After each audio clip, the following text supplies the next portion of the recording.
Hello there. My name is Risto Turunen, and I'm going to give you a very short introduction to digital history in 4 minutes. What does this concept mean in the first place? Well, according to Professor Hannu Salmi, digital history is an approach to examining and representing the past. It uses new communication technologies and media applications and experiments with computational methods for the analysis, production, and dissemination of historical knowledge. As you can see, the last part of this definition highlights the domain-specific knowledge in our discipline, that is history. So, when we digital historians are clicking buttons, we are not clicking them just for the fun of it, but we try to answer concrete historical research questions with the help of a computer.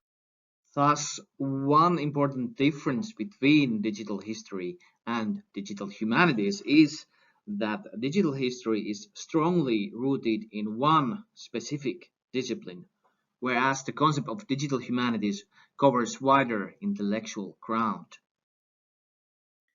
What could digital history mean in the practical level of research then?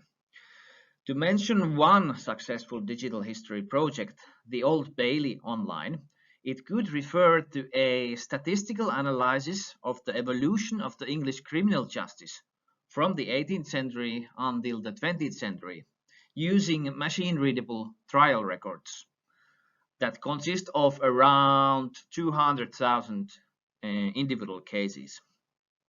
Or, to take a Finnish example, digital history could mean tracking down the peaks and valleys of individual concepts in the newspapers and journals published in the Grand Duchy of Finland during the long 19th century.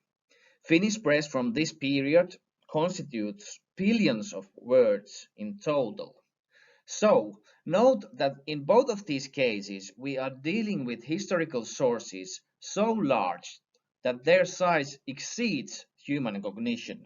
They simply cannot be read by one single historian. Besides simple statistical analysis and different forms of text mining, digital history covers other methods such as historical GIS, meaning Geographic Information Systems, and network analysis, to name just two popular approaches used by digital historians. I think what all of these different approaches ultimately share is that we use computer to identify patterns in our historical sources. Patterns that are often invisible to the naked eye, but demand a closer look and an interpretation by a historian. Of course, one standard criticism against the recent rise of the concept of digital history would be that historians have used computers actively at least since the 1960s. So why are we talking about digital history today as if it was something completely new or even revolutionary? Well, this criticism contains a seed of truth, but we also have to acknowledge that the scholarly landscape of history as a discipline has changed quite a bit during the last decade or so. First, the amount of freely available digital sources increases daily as libraries and archives transform their physical sources into machine-readable form. Second, we have nowadays open source tools to make sense of these new datasets.